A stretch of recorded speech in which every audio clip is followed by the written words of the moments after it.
Oh, mga kababayan, eto na, kinumpirma na. Kaya pala mga kababayan, bumuo sila ng Rage Coalition mga kababayan. Dahil, tama nga si ano eh. Di ba si Tinyo? Ang sabi niya, plan B daw si Baste. Kinumpirma na Congressman Mike Defensor mga kababayan. Handang humalili mga kababayan si Mayor Baste kay VP Sara kung ano man ang mangyari. Kung ma-impeach man siya mga kababayan, andyan pa rin si Baste. Which is equally magaling mga kababayan. Parang si Tatay Digong din, di ba? Ang tapang. Di ba? Lagi nilang sinasabi mga kababayan na, wala pang kandidato ang kayang mag-match kay Sara. Wala pa daw silang nakikita mga kababayan, pati mga kalaban. Oh, mayroon ng isa. Si Mayor Baste, mga kababayan, kaso nga lang, hindi nila pwedeng makuha dahil Duterte pa rin mga kababayan. Panoorin niyo po ha. Nagkaroon po ng launching ang Launching! pong pangkat at maaari po bang may paliwanag? Ano po ba itong Rage Coalition? Rage At sinabi kasi Coalition. doon sa event na isusulong daw ng koalisyon ang pagpapanagot dito sa mga issue ng katiwalian, lalo na yung involved sa flood control. Yes, MJ. Alam mo, MJ, Admar, sa atin lahat po, no, napakaraming organisasyon na sumusuporta sa Pangulong Duterte at partikular, siyempre, kay Vice President Inday Sara Duterte. Noon pa man yan, tumulong na sila nung tumakbo ang Pangulong Duterte, tumakbo ng Vice President si VP Inday. At itong mga grupong to, parang ano sila, loose coalition, no? Ang ibig sabihin, may kanya-kanyang pagkilos. Kanya-kanya. Pero ngayon, pinag-isa na mga kababayan. Sali tayo sa Rage Coalition. May kanya-kanyang galaw, maging nito mga dumaang panahon. Minabuti namin, kami ni Speaker Bebot Alvarez, na makipag-usap kay Mayor Baste Duterte. Good job naman yun yung si Bebot Alvarez mga kababayan. Dati yan kumalas yan kay Tatay Digong mga kababayan. Nagkaaway niya sila ng VP Sara ngayon. Bati-bati na sila. Pero tama si Bebot Alvarez mga kababayan na hindi siya sumuporta kay Bangag. Pero doon siya kay Lutang. Hindi rin tama. Pero at least hindi siya sumuporta kay Bangag. Hindi siya nabudol. At paniwalag na kinakailangan na magkaroon na ng organisadong pagkilos. Kinakailangan namin ng isang leader na tumatayong simbolo ng ating ginagawang pagkilos laban sa korupsyon, laban sa nangyayaring katiwalian, yung patuloy na investigasyon, no, na ginagawa nila dito sa noon sa ICI at ngayon patuloy pa rin sa Blue Ribbon, at maging itong hinihingi natin na kasuhan talaga yung dapat kasuhan. Kasuhan ang dapat ngayon, kasuhan. Merong ginagawa na namang impeachment kay VP Inday Sara. So, sinasabi nga namin, magkaisa na kami, isang The Rage Coalition. isang pagkilos, isang galaw, isang direksyon, at yung paghiwalay-hiwalay na pagkilos ng iba't ibang grupo, magkaroon talaga ng focus, magkaroon ng pagkakaisa. I love Mabuti it. naman, I love it. at ang ating Mayor Baste Duterte, walang dalawang salita na tinanggap niya yung ganitong pagkakaisa, tinanggap Siya niya na yung ang presidente ng PDP na laban. hindi lamang siya mamumuno sa Davao na siya ngayon ang mayor, kundi sa lahat ng mga partido, mga organisasyon sa buong sambayan ng Pilipino. Kaya ito na i-launch yung Rage Coalition at siya ang tumatayo naming leader. At ang kinatawan naman o ang kanyang grupo ay ang PDP laban na siya ngayon ang presidente. Ako, MJ Admar, ang Secretary General ng Reform PH Party. Ang aming chairman ay si Gringo Honasan. At si Speaker Bebot Alvarez naman ang pinuno o pamahala ng Partido Reforma. Kaya ang tatlong partidong yan nagkaisa, nagpirmahan. At sa ilalim niyan, ay kasapi namin o kasama namin ang iba't ibang grupo katulad ng Maisog Group. katulad ng PANA, yung Alliance for Accountability na pangungunan naman ni Secretary Esperon. Nandyan din ng Kampilan, kasama sila ka Eric, no?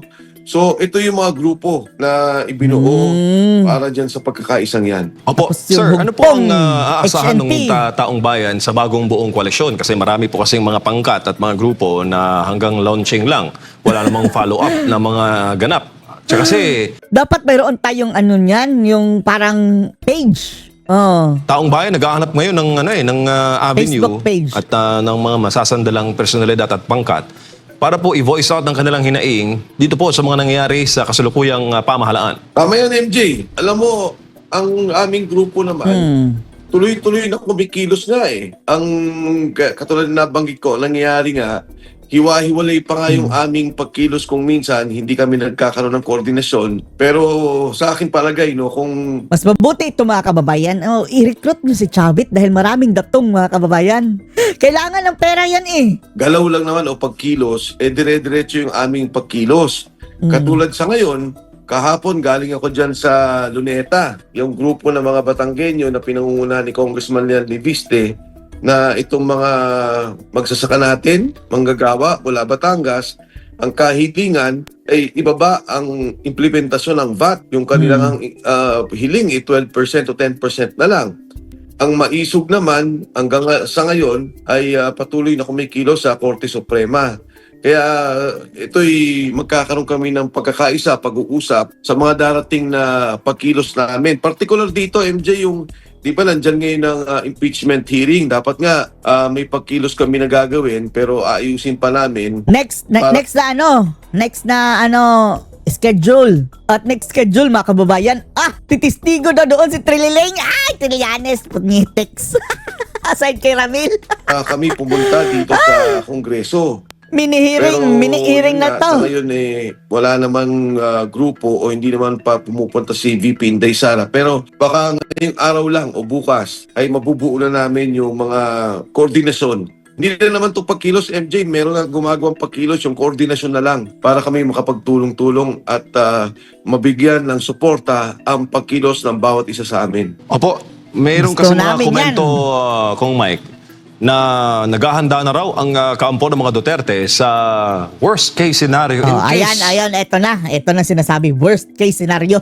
na mapa-impeach o magkaroon ng conviction sa Senate Impeachment Court.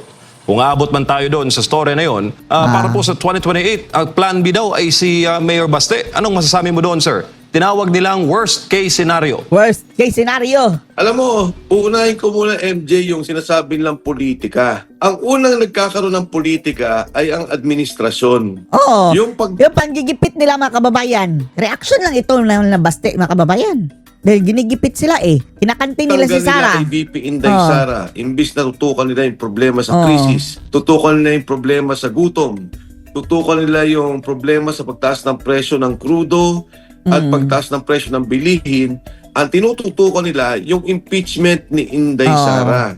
Kaya sila ang nauna dyan sa politika. Ngayon, Reaction lang ito. binabanggit mo ngayon, MJ, kung magsakali daw na matanggal si VP Inday Sara ay nakahanda na andito si Mayor Baste Duterte. Totoo po yan. Yes, yo!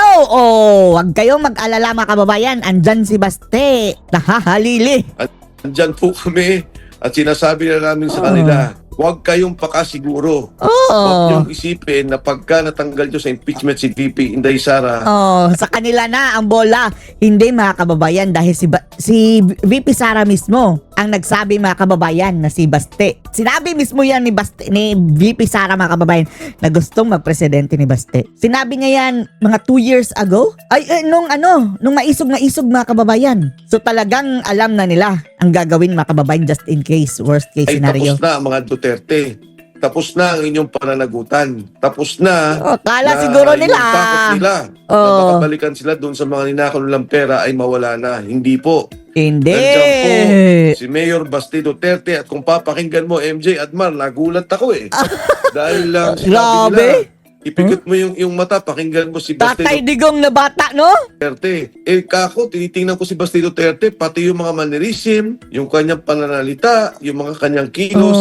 Talagang para ko nakikita yung bata si Pangulong Rodrigo Duterte. Kaya totoo po yan. Hindi po tapos ang laban, hindi po kami sumusuko. Totoo ha? Ang amin po yung paninindigan.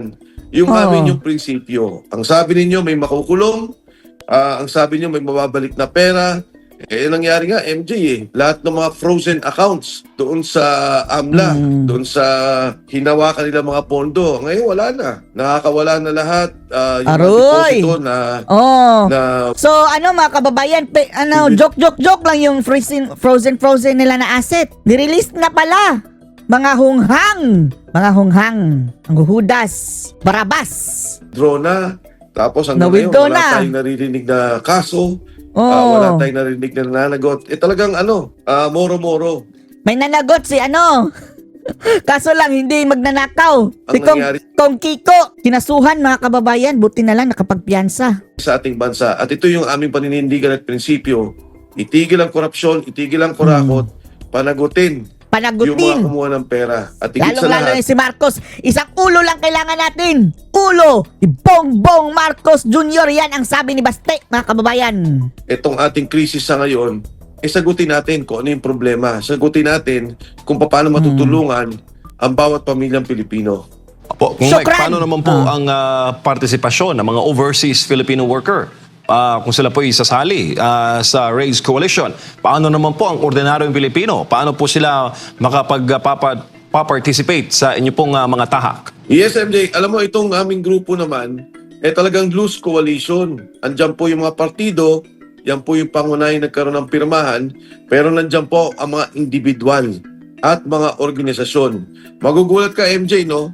Ang grupo na organisado para kay Pangulong Duterte at kay Inday Sara Duterte ay umaabot ng halos 750 organizations. In fact, yung mga nakapirma dyan, umagit kumulang mga 600 yung pumirma dito sa RAISE Coalition. Kaya nga nung nagkakaroon ng pagkilala ng bawat grupo, sinabihan ko na yung mga tao, sabihin nyo doon sa MC, hindi kaya na kilalanin ng lahat, una, dahil napakarami. Pangalawa, syempre pagka ganun lang kadami at malit lang yung aming lugar, kasi ang nirequire namin 2 o 3 lang bawat organisasyon. Kaya yan po yung kalaki ang grupo na sumusuporta sa mga Duterte noon pa man. At nakakagulat hanggang ngayon ang init ng kanilang pagsuporta at ang kanilang panawagan na maibalik ang serbisyong Duterte sa ating bansa.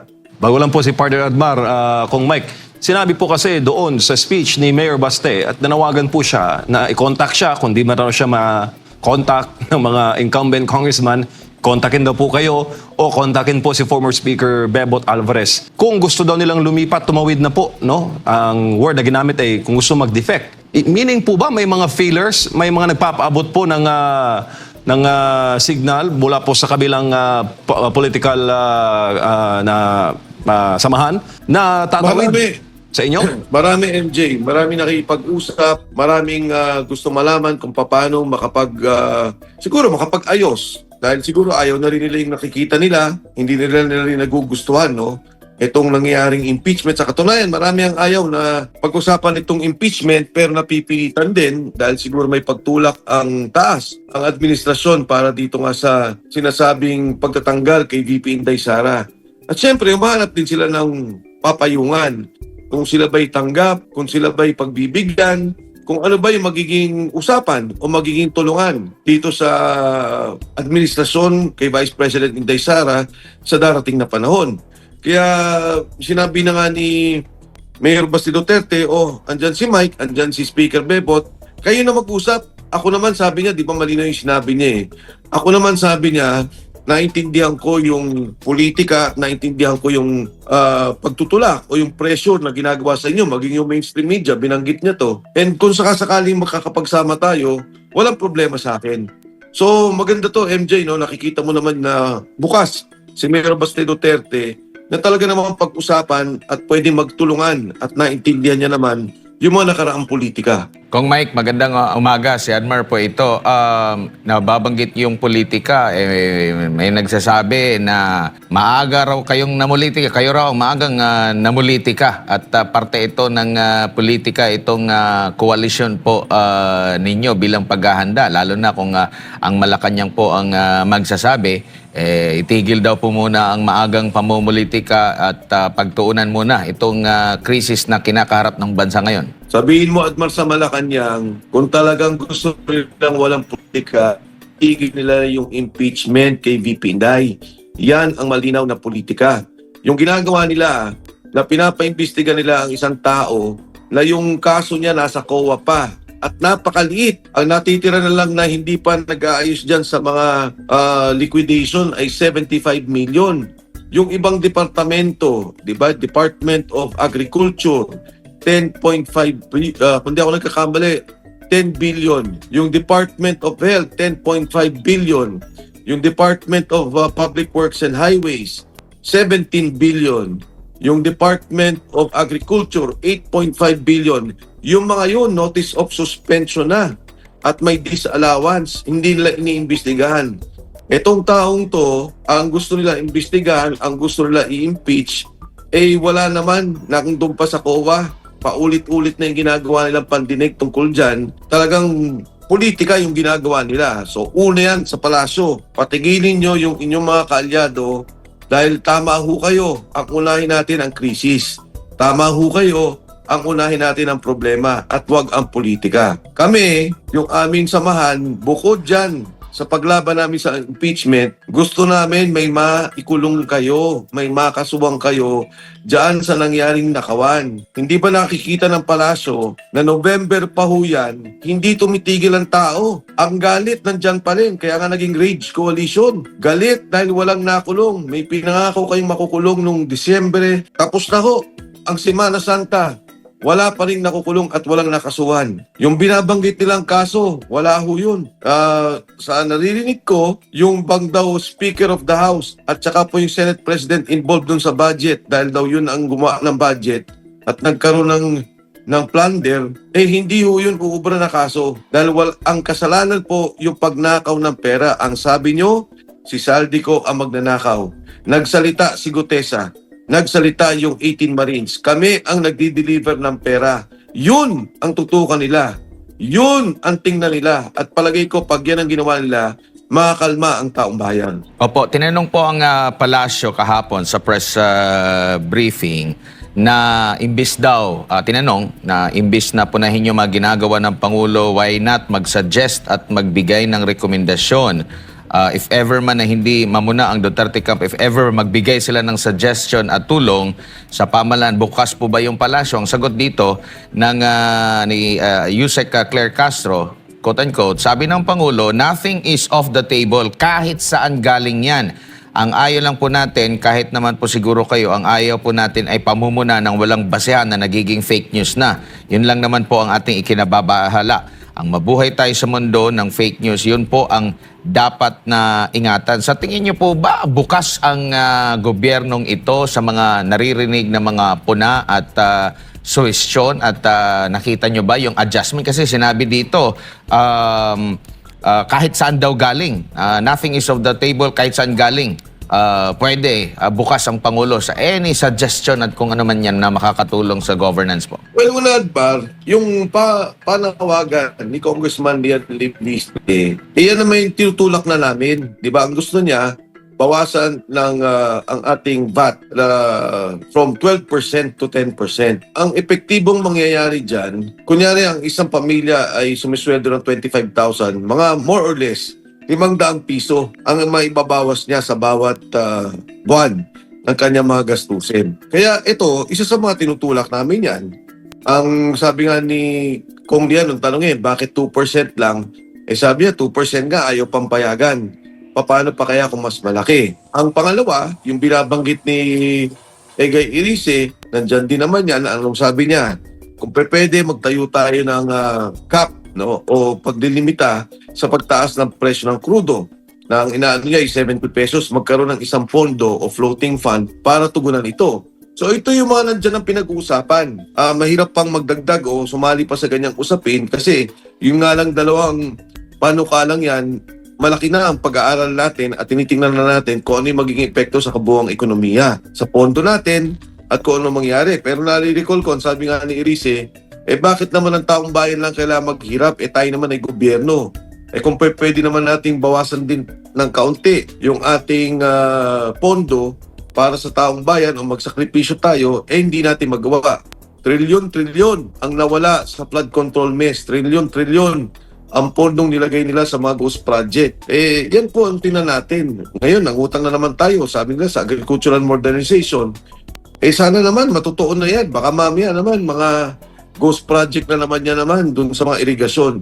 So, ito yung bagay na hinihingi ng taong bayan. Maibsan ng kaunti. Kaunti lang yung kanilang paghihirap sa ngayon. Opo, natanong din po kahapon sa Malacanang, after po na mabuo yung coalition, kinunan sila ng komento, pati na rin yung naging pahayag ni Davao City Mayor Baste Duterte na yung self-destruction.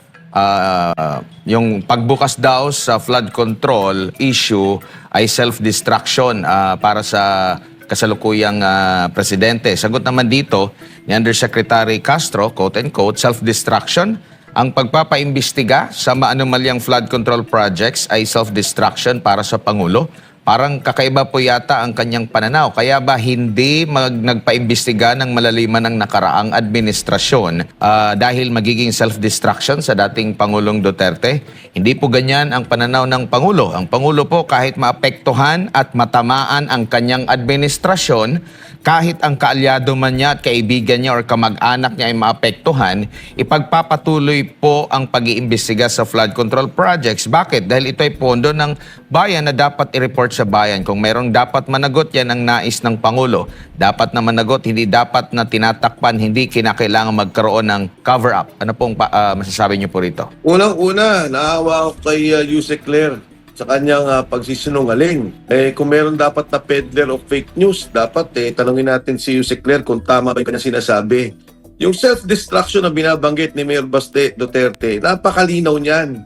Ang ibig lang sabihin niyan, nagtawag ka ng investigasyon, nagtawag ka ng pag-usig dito sa nangyaring nakawan sa flood control, pagkatapos bumabalik sa'yo. Pagkatapos nakikita mo na ito pala ibabalik sa mismong administrasyon mo. Ang ibig sabihin niya na self-destruction ay yung talagang nagsabi ka ng kung ano nung pagkakamali at sabi mo yung imbestigahan, bumabalik yung problema. Doon pala sa mismo mong opisina. Yun yung self-destruction.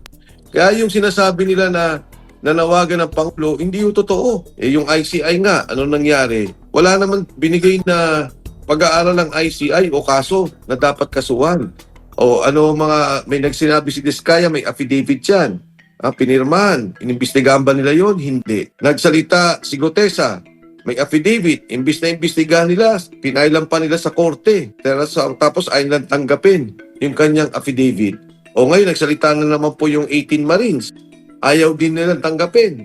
Yung mismong sinabi ng ICI na may kaso na magnanakaw si Saldico. O ano nangyari ho? Hindi naman nila kinuha yung kanyang affidavit, ayaw nilang payagan na magkaroon ng apostil o ayaw nilang payagan na under oath yung kanyang Zoom para siya magsalita. So ito po yung sinasabi natin na self-destruction at hanggang sa ngayon, wala pong nangyayari dun sa investigasyon at wala naman pong nakulong. Kaya Admar, palagay ko, mali na yung sinabi ni Mayor Duterte. Siguro ho, ang hindi lang nakakaintindi dun sa kanyang sinabing self-destruction ay ang palasyo mismo. Si Yusek Claire mismo at ang Malacanang. Opo, at mayroon pang siyang sinabi rito, may kaugnayan din doon sa una kong tanong din po kanina, no, patungkol sa pamumulitika. Sabi niya ni Yusek Castro rito, ang Pangulo po ay hindi namumulitika, ang Pangulo po ay nagtatrabaho, kitang-kita po natin yan sa mga report na binibigay namin.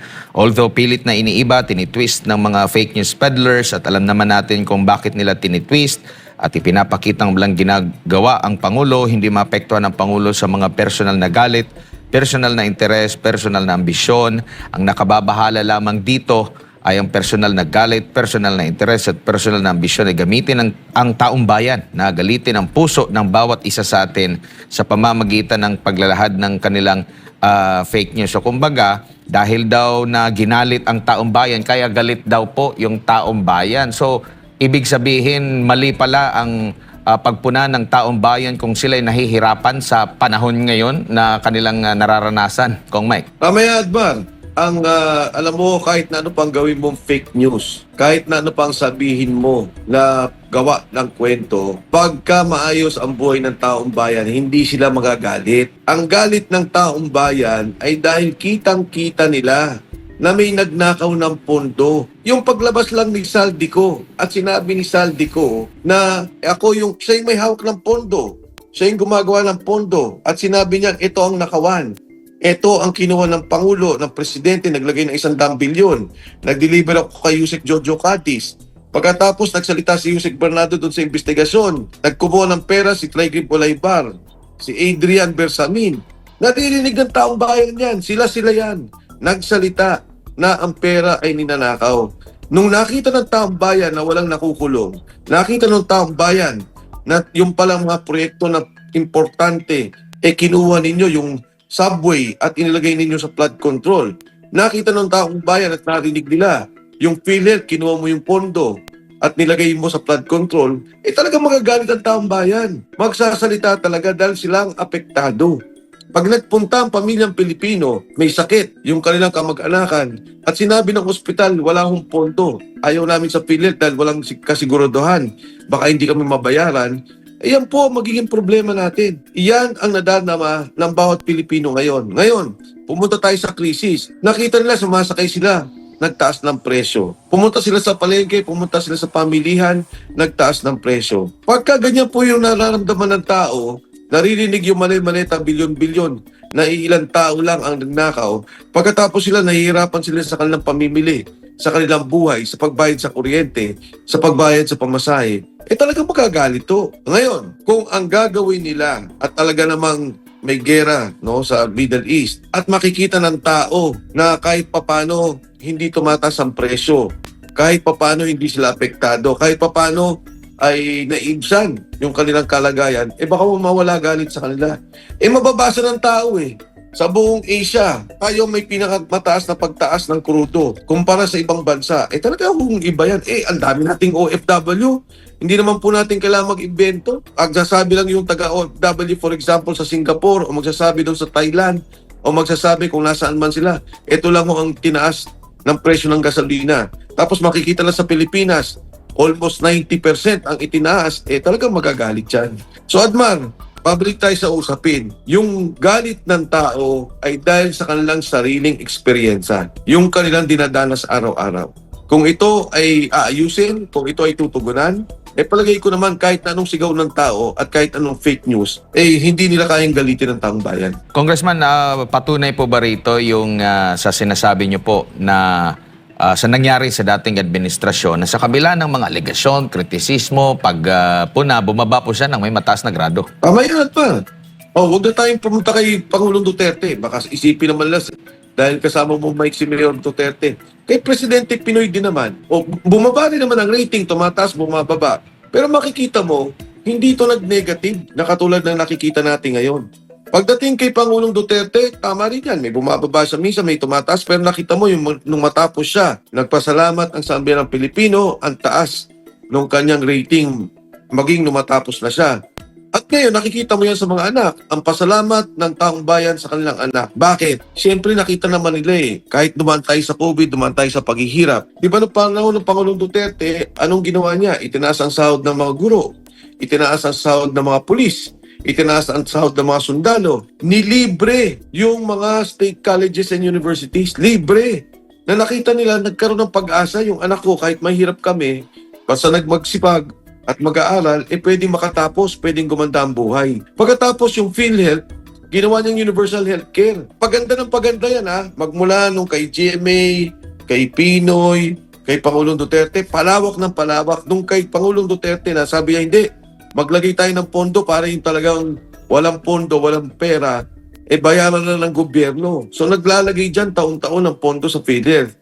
Ang ginawa ng administrasyon nitong 2025, hindi na naglagay ng pondo at yung natitira pang pondo sa PhilHealth, kinuha at inilagay dito sa pondo natin para gamitin sa flood control. Yan malinaw naman yan Kahit anong debate, hindi mo pwedeng itago dahil nasa papel, ginawa nila yung batas, ginawa nila yung pagtanggal na opisyal at yan ay naririnig at nakikita ng mamamayang Pilipino. Opo, Kong Mike, balik lang ako sa usapin kay Pangulong Marcos. Kahapon, ang inapprove po na pagbabawa sa buwis ay hindi po yung VAT, no? Anong tingin mo dyan, sir? Marami pong transport group, kagabi, kausap namin Mandebela, dismayado po talaga sila sa mga hakbangin ng pamahalaan. Ang masama ang loob ng mga driver natin, pag dumating sa mga negosyante, pag dumating sa malalaking negosyo, automatic. Pagka gusto nilang magtaas ng presyo, pwede nilang itaas. Tayo pa ang nakikipag-away. Bakit ganyang kataas? Di ba si Senator Marcoleta, sinasabi niya, bakit ganyang kataas? Ito lang ang presyo sa Singapore. At ito lang, pag nabili mo ng ganitong presyo, dagdagan mo pa yung pagbiyahe dito, dagdagan mo pa yung mga buwis. Ito lang dapat ang presyo niyan.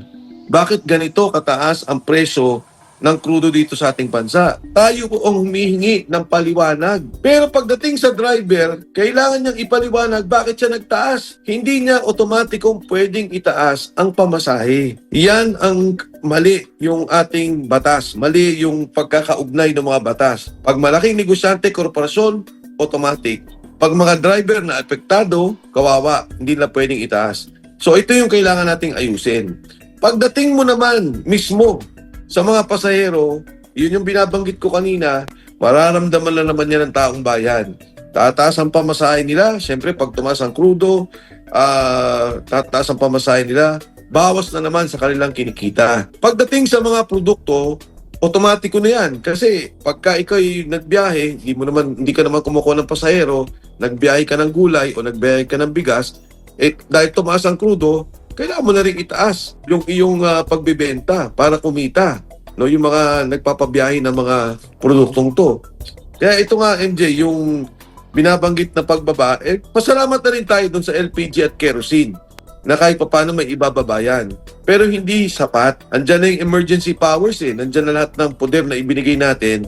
Kailangan natin sagutin. Hindi naman pwedeng bahala na kayo sa buhay nyo. Siyempre, kailangan merong pondo na itatapat ang gobyerno para namang wag mahirapan yung mga tao. May subsidyo talaga, hindi natin maiwasan yan. Mangyayari yan. Nung COVID nga, di ba?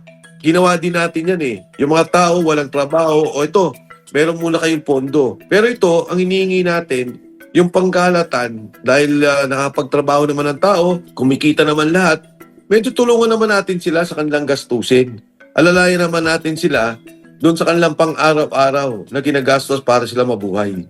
Opo, huli na lang Kong, kayo po ba ay kakasa sa habon ni Pangulong BBM kahapon? Naghamon po siya na kung sino raw po ang gustong sumabay sa kanya sa pag-ehersisyo sa Malacanang, abay willing po siya. At may naalala po ba kayo, sir? Kasi maraming mga kumakalat ngayon ng mga larawan sa social media comparing the President and his late dictator father, Marcos Sr., na makita rin noon sa kapanahunan niya ng mga larawan ng pag-ehersisyo just to prove na wala siyang karamdaman. Alam mo, MJ, maraming nangyayari sa ngayon, na nakikita natin nung nangyari sa nakaraan, di ba?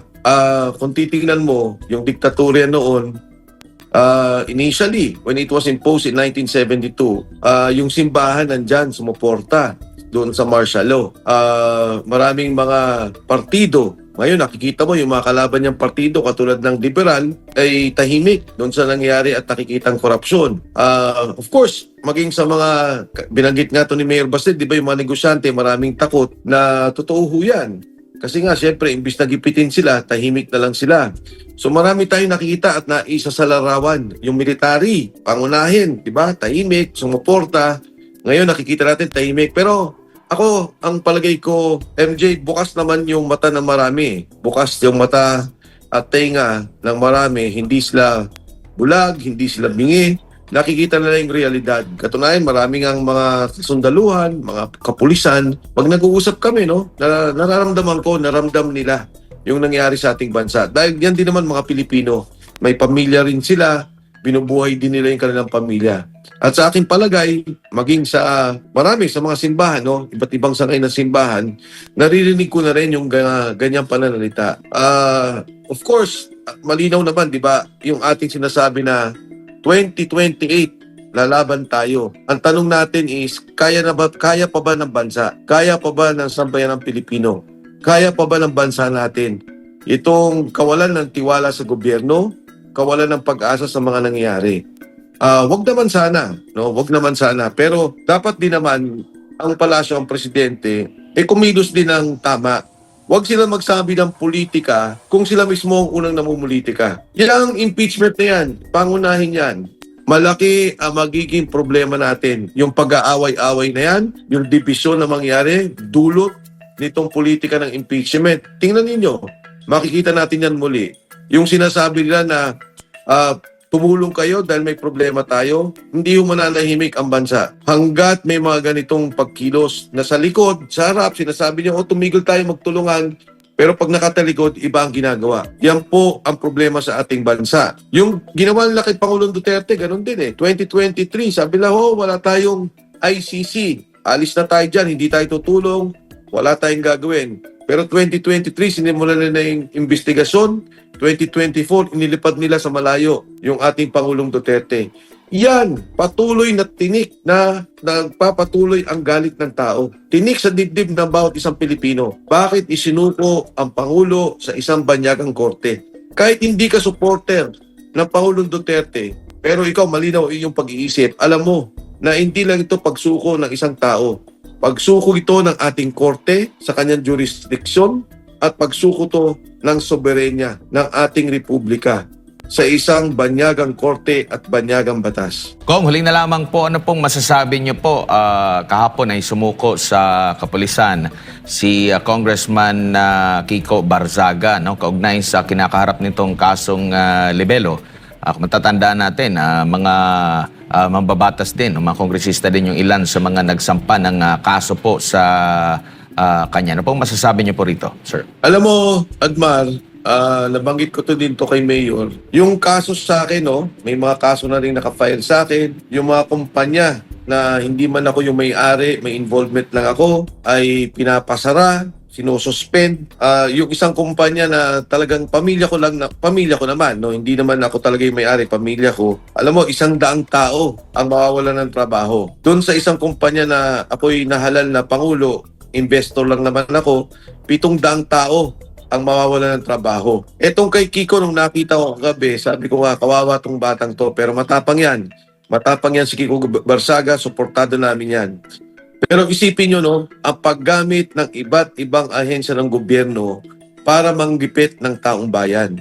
Ayan, hanggang sa ngayon naman, si Pastor Kibuloy, nakakulong pa rin. Hindi ganito, tahimik na batas militar ang pinapagana nila. Ginagamit ang mga ahensya. 9 na taon ako nasa kabinete. 9 na taon kaming nasa poder. Never namin ginamit yung aming poder, yung aming lakas para manggipit ng tao. Malapit na matapos ang administrasyong to. Lahat ng gumagawa ng yan, tandaan nyo, ang buhay, ang ating pong bilog po yan. Para yan, minsan nasa taas ka, minsan nasa baba. Wag na wag po tayong gumamit ng ating lakas para manggipit ng tao dahil babalik po sa inyo yan. Opo, maraming salamat po, Kong Mike, sa inyo pong panahon at mabuhay po kayo, sir. Maraming salamat, MJ, Admar, at sa lahat po ng ating mga kababayan. Magandang umaga po sa inyong lahat. Maraming salamat. Si former Congressman Mike Defensor po ating nakasama.